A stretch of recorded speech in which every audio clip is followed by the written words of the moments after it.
जय हिंद दोस्तों। 13 अप्रैल सन 1919 ईस्वी को वैसाखी पूर्णिमा के दिन आसपास के गांव के लोग वैसाखी त्यौहार को मनाने के लिए शहर के सबसे फेमस स्थान जालियांवाला बाग में इकट्ठा हुए थे।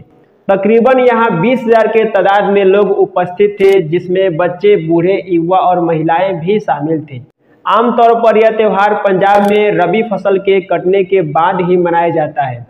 सभी लोगों के चेहरे पर खुशी की झलक थी। सभी लोग त्यौहार को अच्छे से एंजॉय कर रहे थे, लेकिन किसे पता था कि अगले पल ही इनके साथ क्या होने वाला है। 28,000 मीटर स्क्वायर में बसा हुआ यह बाग कभी हरा भरा और फल फूल रहा था, विश्राम और मनोरंजन के लिए बहुत प्रसिद्ध हुआ करता था। लेकिन अचानक इसी हरे भरे जंगल में लाशों का अंबार लग गया। बैसाखी का यह त्यौहार इतिहास में शोक संदेश के रूप में प्रसिद्ध हो गया। एक तरफ जहां बैसाखी त्यौहार को अच्छे से सेलिब्रेट किया जा रहा था, वहीं दूसरी ओर यहां के कुछ लोकल नेताओं के द्वारा एक विरोध सभा का आयोजन भी किया गया था। त्यौहार के आयोजन के बीच यह विरोध प्रदर्शन की बैठक शांतिपूर्वक तरीके से चल रही थी। दिन के 12:40 हुआ था और तभी अचानक ब्रिटिश अधिकारी ब्रिगेडियर जनरल रेजिनाल्ड डायर, जिसे आर डायर के नाम से जाना जाता है, यह कुछ 120 सैनिकों के साथ वहां पर पहुंचता है, जिसमें सिख, गोरखा, बलूच, 299वीं गोरखा, 54th सिख और 59th सिंध राइफल के राजपूत सैनिक शामिल थे। इस बाग में केवल एक प्रवेश द्वार था और यही निकास मार्ग भी था, जहां सैनिक अपनी गन को लेकर तैनात हो गए। जनरल रेजिनाल्ड डायर ने बिना किसी पूर्व चेतावनी के सभा पर गोलियां चलाने का आदेश दिया। इस निहत्थे सभा पर तकरीबन 1650 राउंड गोलियां चलाई गई और सैनिक तब तक गोलियां चलाते रहे जब तक इनकी गोलियां समाप्त नहीं हो गई। ब्रिटिश सैनिक इतनी तेजी से गोलियां चला रहे थे कि बचने की कोई चांस नजर नहीं आ रहा था। यह बाग खुद चारों तरफ ऊंचे ऊंचे इमारतों से घिरा हुआ था और साथ ही साथ इसकी घेराबंदी ऊंचे ऊंचे दीवारों से कराई गई थी, जिसके उस पर जाना बहुत ही मुश्किल था। इस भीड़ में अचानक भगदड़ मच जाती है। सभी लोग अपनी जान को बचाने के लिए चिल्लाते हुए इधर उधर भागना शुरू करते हैं। बचने की कोई उम्मीद नजर नहीं आ रही थी और इधर लाशों का अंबार बिछा चला जा रहा था। लोग अपनी जान को बचाने के लिए इस बगीचे के किनारे स्थित एक कुआं में कूदना शुरू करते हैं, लेकिन अफसोस इसमें भी वे अपनी जान को गंवा बैठते हैं। अब यहाँ पर सबसे बड़ा सवाल ये आता है कि आखिर इस शांतिपूर्वक तरीके से चल रहे विरोध प्रदर्शन की जानकारी आर डायर को कैसे मिली।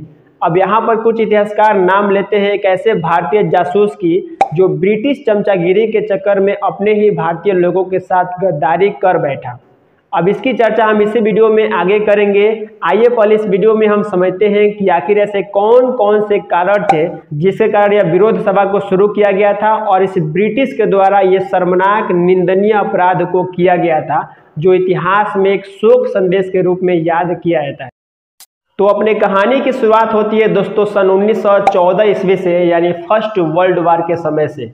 1914 से 1918 के बीच यानी टोटल 4 वर्षों तक फर्स्ट वर्ल्ड वार को लड़ा गया था, जिसमें पूरा देश 2 खेमों में बट गया था, एक मित्र राष्ट्र और दूसरा धुरी राष्ट्र। मित्र राष्ट्र में ये ब्रिटिश भी शामिल थे और उस समय भारत पर इन्हीं का शासन चलता था। ब्रिटिश किसी तरह भी इस युद्ध को जीतना चाहते थे, जिसके लिए इन्हें अधिक से अधिक सेना और पावर की आवश्यकता थी। इसके लिए इन्होंने भारतीयों से वादा किया कि अगर ये इनका युद्ध में साथ देते हैं तो युद्ध जीतने के बाद से भारतीयों को कुछ क्षेत्रों में स्वशासन यानी खुद की हुकूमत करने की छूट दी जाएगी और साथ ही साथ इनके साथ कुछ नरमी भी बरती जाएगी। इस आज़ादी को प्राप्त करने के लिए भारतीयों ने जमकर ब्रिटिश का इस युद्ध में साथ दिया। लगभग 10 लाख भारतीयों ने ब्रिटिश सेना में शामिल हुआ और जमकर बहादुरी पूर्वक लड़ा, और जिसमें 60,000 भारतीयों ने अपनी जान गंवाई।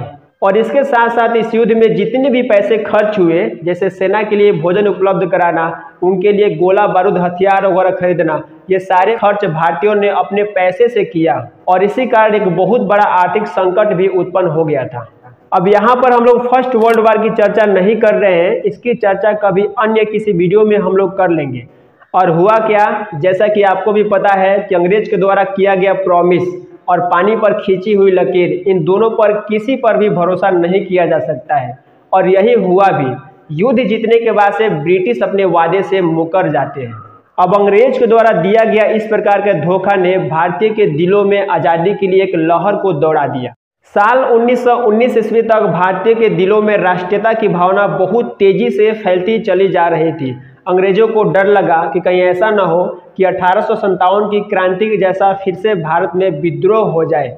जैसा कि हम लोगों ने पिछले वीडियो में चर्चा कर लिया था कि कैसे 1857 की क्रांति शुरू हुई थी, क्या क्या इसके रीजंस थे, किन किन क्षेत्रों से शुरू हुआ था और कैसे ब्रिटिश ईस्ट इंडिया कंपनी ने भारत को पूरा कब्जे में लिया था और कैसे इसका पतन हुआ था। ये टोटल हम लोगों ने डिटेल रूप से एक वीडियो में चर्चा कर लिया है। अगर आपने वो वीडियो नहीं देखा है तो इस वीडियो के बाद से डिस्क्रिप्शन बॉक्स में जाइए, वहां पर आपको एक लिंक मिलेगा, उसको क्लिक करके आप उसको देख सकते हैं। अब इस विद्रोह को शांत करने के लिए और इसके गतिविधियों पर पूरा ध्यान रखने के लिए ब्रिटिश को एक पावर की आवश्यकता थी, जिसके लिए इन्होंने सर सिडनी रॉलेट को नियुक्त किया, जिसे इस बात की जांच करनी थी कि भारत में क्रांतिकारी गतिविधियां कहां तक फैली है। 18 मार्च सन 1919 ईस्वी में सर सिडनी रॉलेट ने एक कानून को पास किया, जिसे हम रॉलेट एक्ट या रॉलेट अधिनियम या इसी को काला कानून, अंधा कानून के नाम से जाना जाता है। इस एक्ट के तहत एक न्यायालय की स्थापना की गई, जिसमें हाई कोर्ट के 3 जजेस थे।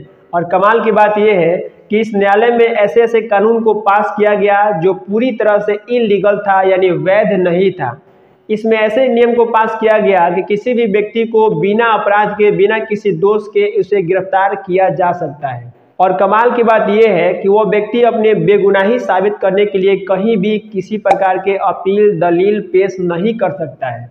युद्ध के समय में इस नियम को अगर लागू किया गया होता तो वो समझ में आ रहा था, लेकिन यह तो बिना युद्ध के समय ही इस नियम को लागू किया गया, जो कम्प्लीटली वैध नहीं था। अतः इसी वजह से इस नियम को हम लोग काला कानून या अंधा कानून के नाम से जानते हैं, जिसमें नो वकील, नो अपील, नो दलील का नियम लगता था। इस रॉलेट एक्ट के विरुद्ध महात्मा गांधी ने सत्याग्रह आंदोलन शुरू करने का निर्णय लिया। इस सत्याग्रह आंदोलन की शुरुआत 6 अप्रैल 1919 ईस्वी से शुरू करने का निर्णय लिया गया, लेकिन डेट के मिसअंडरस्टैंडिंग से, कन्फ्यूजन से इसे कुछ क्रांतिकारियों के द्वारा बहुत पहले ही शुरू कर दिया गया।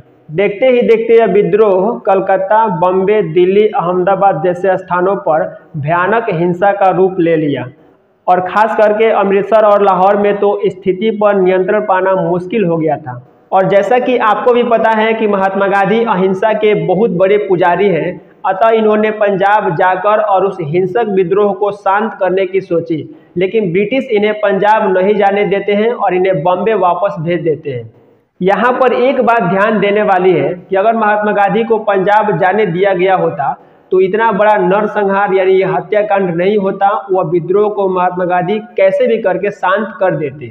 शुरुआत में भारतीय प्रदर्शनकारियों के द्वारा किसी भी प्रकार की कोई हिंसा नहीं की गई थी। ये केवल अपनी दुकानें बंद करके और सड़कों पर अपनी नाराजगी को जाहिर कर रहे थे कि रॉलेट एक्ट को किसी तरह भी अंग्रेज वापस ले ले। अब तक तो सब कुछ ठीक चल रहा था, कोई किसी प्रकार की हिंसा नहीं हो रही थी, लेकिन 9 अप्रैल 1919 ईस्वी को 9 अप्रैल सन 1919 ईस्वी को इस विद्रोह के 2 मुख्य नेता डॉक्टर सत्यपाल और सैफुद्दीन किचलू को ब्रिटिश के द्वारा गिरफ्तार करके और एक अनजाने जेल में भेज दिया जाता है। अब इस घटना के बाद भारतीयों के दिलों में क्रांतिकारी की भावना बहुत तेजी से फैलने लगी। 10 अप्रैल सन 1919 ईस्वी को ब्रिटिश के द्वारा भारतीय प्रदर्शनकारियों के ऊपर कुछ गोलियां चलाई गई, जिसमें कुछ प्रदर्शनकारी मारे गए और इस दंगा फसाद में 5 ब्रिटिश पुलिस की भी मौत हो गई। और कहा जाता है कि मार्सेला शेरूड एक अंग्रेज मिशनरी महिला थी जो साइकिल पर जा रही थी, उसे भी प्रदर्शनकारियों ने पकड़कर खूब पीटा। अब हालात हर पल बद से बदतर होए जा रहा था। इसे देखते हुए आर डायर ने 13 अप्रैल सन 1919 ईस्वी को सुबह में एक घोषणा जारी करता है और इस घोषणा में इसने एक नियम लगाया कि कोई भी व्यक्ति बिना इसके इजाज़त के एक शहर से दूसरे शहर में नहीं जा सकता है और कोई भी व्यक्ति किसी भी प्रकार के आंदोलन केवल 3-3 या 4-4 व्यक्तियों के समूह में रहकर ही कर सकता है। मतलब ये हुआ कि किसी भी प्रकार का अगर आंदोलन करना है तो केवल आपको 3-3 व्यक्तियों के ग्रुप में रह करके ही करना है, 3 से ज़्यादा व्यक्ति एक ग्रुप में नहीं रह सकते हैं। अब यहाँ पर एक विडंबना देखिए कि यह घोषणा 13 अप्रैल सन 1919 ईस्वी को सुबह में की गई थी और यह पूरी तरह से अभी उतना फैला भी नहीं था और दोपहर में इसी दिन जालियांवाला बाग में शांतिपूर्वक बैठक चल रही थी, जिसमें यह तय किया जा रहा था कि रॉलेट एक्ट को कैसे भी करके ब्रिटिश इसको वापस ले, और 10 अप्रैल को जो गोली बारूद हुआ है जिसमें प्रदर्शनकारियों की मौत हुई है उसकी निंदा भी की जा रही थी। और इसके साथ ही साथ डॉक्टर सत्यपाल और सैफुद्दीन किचलू की गिरफ्तारी के लिए विरोध में शांतिपूर्वक तरीके से बैठक भी चल रही थी। अब इस सभा से आर डायर को यह लगा कि यह मेरी घोषणा के बिल्कुल ही अवहेलना हो रही है, मेरे नियम को नहीं माना जा रहा है, जबकि सत्य बात तो ये है कि यह सभा इस घोषणा से बिल्कुल ही अनजान थी। इसीलिए आर डायर ने अपने कुछ 120 सिपाहियों को लेकर उस बाग में पहुंचता है और बिना किसी पूर्व चेतावनी उस निहत्थे सभा पर गोली चलाने का आदेश दे देता है। और जैसा कि हमने आपको इस वीडियो के शुरुआत में ही यह कहा था कि एक भारतीय जासूस था जिसने ब्रिटिश चमचागिरी के चक्कर में अपने ही भारतीय भाइयों से छल किया था, जिसका नाम है हंस राज। अब यहाँ पर मुझे वो रामायण का सीन यानी विभीषण याद आ रहा है, जो अपने ही सगे भाई रावण से छल किया था और राम का साथ दिया था। चलिए वो तो बात अलग है कि उन्होंने सत्य का साथ दिया था, लेकिन यहाँ पर तो कोई न सत्य है न ब्रिटिश हंसराज के भाई लगते हैं, दोनों में कोई कंडीशन नहीं है, फिर भी हंसराज ने छल किया था। यहाँ पर कुछ इतिहासकारों का यह भी मानना है कि ब्रिटिश के 5 ऐसे सेना थे जो सिविल ड्रेस में इस भीड़ में पहुँचे थे और इसकी जानकारी उन्होंने ब्रिटिश को दिया था। लेकिन ये कहीं से दिखने से सत्य नहीं लग रहा है। आप भी सोच सकते हैं कि ब्रिटिश होते हैं गोरे गोरे और ये भारतीयों के बीच में जाएंगे, सिविल ड्रेस में ही जाएंगे, फिर भी ये पहचाने जाएंगे। इस घटना के अगले दिन बाद डायर ने एक रिपोर्ट में कहा था कि भीड़ में केवल 200 से 300 लोग ही मारे गए हैं, लेकिन कांग्रेस रिपोर्ट के अनुसार मरने वालों की कुल संख्या 1000 थी। आज भी इनकी संख्या कोई निश्चित नहीं किया गया है। इस घटना के बाद रविंद्रनाथ टैगोर ने अंग्रेजों के द्वारा दिया गया नाइटहुड की उपाधि को लौटा दिया और साथ ही साथ शंकर राम ने वायसराय से त्यागपत्र दे दिया। महात्मा गांधी ने अपने कैसरे हिंद की उपाधि को भी लौटा दिया, जो बोअर युद्ध में अंग्रेजों के द्वारा महात्मा गांधी के किए गए कार्यों के लिए दिया गया था। अगर आप आज भी अमृतसर जाएंगे तो आज भी वहां पर उन गोलियों के निशान दीवारों पर देख सकते हैं। इस घटना से वीर उधम सिंह तिलमिला उठे और उन्होंने बाग में पहुंचकर वहां के मिट्टी को हाथ में लिया और कसम खाई कि एक न एक दिन इन ब्रिटिश से बदला जरूर लेंगे। और इसके लिए इन्होंने 1934 ईस्वी में लंदन गए, जहां पर जनरल ओ डायर एक मीटिंग में था। अब यहाँ पर एक बात ध्यान रखिएगा कि जनरल आर डायर और ओ डायर ये दोनों अलग अलग दो व्यक्ति हैं। आर डायर ने सैनिकों को लेकर के घटनास्थल पर पहुंचा था और गोली चलवाई थी, जबकि आर डायर को गोली चलाने का आदेश ओ डायर ने दिया था, जो उस समय पंजाब का गवर्नर था। 1934 ईस्वी में हो रहे कैस्टन हॉल में ईस्ट इंडिया एसोसिएशन और सेंट्रल एशियन सोसाइटी की एक संयुक्त मीटिंग में जनरल ओ डायर को बोलना था। उधम सिंह ने इस मीटिंग में जाने के लिए टिकट को अपनी पत्नी के नाम से खरीदा था। ऐसा इसलिए क्योंकि उधम सिंह का नाम खुद ही फेमस हो गया था क्रांतिकारी विद्रोही के रूप में, और सारे ब्रिटिश इनको खोज रहे थे। इसीलिए कहीं भी जाते थे तो अपना रियल नाम को छुपा कर रखते थे, और यही कारण है कि इस मीटिंग में जाने के लिए इन्होंने अपनी पत्नी के नाम से टिकट को खरीदा और तब ये मीटिंग के अंदर पहुंचे। इन्होंने अपने साथ एक रिवॉल्वर को भी रखा था जो किताब के अंदर फिट किए थे। किताब के पेज को इन्होंने ऐसे काटा था जैसे रिवॉल्वर की साइज होती है, और उसके अंदर इन्होंने रिवॉल्वर को छुपा लिया था और इसे लेकर के वे मीटिंग के अंदर पहुंचे, जहां जनरल ओ डायर अपने स्पीच को दे रहा था। और जैसे ही मीटिंग समाप्त होती है, इन्होंने ओ डायर को 2 गोली मारी, जिसके कारण उसकी ऑन द स्पॉट वहीं पर मौत हो गई। और यहाँ पर हमारे भारतीय वीर सेना की बहादुरी को देखिए। इन्होंने गोली मारने के बाद से वो भागे नहीं, बल्कि वहीं पर खड़े रहे और इन्होंने खुद अपने आप को सरेंडर किया, गिरफ्तारी दिया, जिसके कारण इन्हें 31 जुलाई 1940 ईस्वी में इन्हें पेंट विलेज जेल में फांसी की सजा हुई। और जब इनसे इनका नाम पूछा गया तो इन्होंने बताया कि मेरा नाम राम मोहम्मद सिंह आज़ाद है। यहाँ पर एक बात गौर कीजिएगा कि आज हम लोग छोटी छोटी बातों पर एक धर्म से दूसरे धर्म में लड़ाई करते रहते हैं, उलझे रहते हैं, जाति के नाम पर दंगे फसाद होते हैं, लेकिन ये ऐसे वीर सपूत थे जिन्होंने अपने नाम को सभी धर्मों में बांट दिया। राम मोहम्मद सिंह आज़ाद सभी धर्मों में बांट दिया। अगर ये चाहते तो ये अपने धर्म के नाम से अपने नाम को प्रसिद्ध करते, लेकिन इन्होंने ऐसा नहीं किया। तो इनसे हमें सीखने की ज़रूरत है। यहाँ पर अब इस जालियांवाला बाग हत्याकांड की जांच के लिए एक कमेटी की स्थापना की गई थी, जिसे हंटर कमीशन या हंटर कमेटी के नाम से जाना जाता है, क्योंकि इसके जो इंचार्ज थे वो विलियम हंटर थे, इसीलिए इन्हीं के नाम पर हंटर कमीशन का नाम पड़ा। 1920 ईस्वी में इस आयोग ने अपनी पहली रिपोर्ट को जारी किया, जिसमें जनरल आर डायर को बहुत निंदा की गई। जांच में आर डायर को दोषी भी ठहराया गया, लेकिन किसी प्रकार की कोई दंड नहीं दिया गया और 1920 में इसे पद से हटा दिया गया और बदले में इसे 26,000 पाउंड की राशि भी दी गई। इस बात से यह लग रहा है कि ब्रिटिश अभी भी आर डायर के पक्ष में ही थे, क्योंकि उसे 26,000 पाउंड राशि भेंट की गई थी कि तुमने बहुत ही अच्छा काम किया है, बहुत ही शाबाश वाला ग्रेटफुल काम किया है। और इस प्रकार हमारे वीर सेनाओं ने आज़ादी की लड़ाई को लड़ा और अपने बलिदान को दिया। और कहा जाता है कि इसी जालियांवाला बाग हत्याकांड के बाद से भारतीय के दिलों में आज़ादी के लिए बहुत बड़ी लहर दौड़ी और यहीं से आज़ादी के लिए लड़ाई को शुरू किया गया। और आज कुछ लोग कहते हैं कि आज़ादी हमें 99 साल के लिए लीज पर मिली थी, जो अंग्रेजों ने हमें दिया था। ये जो आज़ादी हुई है ये 99 साल की लीज पर है। और कुछ लोग तो ये भी कहते हैं कि आज़ादी 2014 में मिली थी। और जो आज़ादी मिली है वो 2014 में मिली है।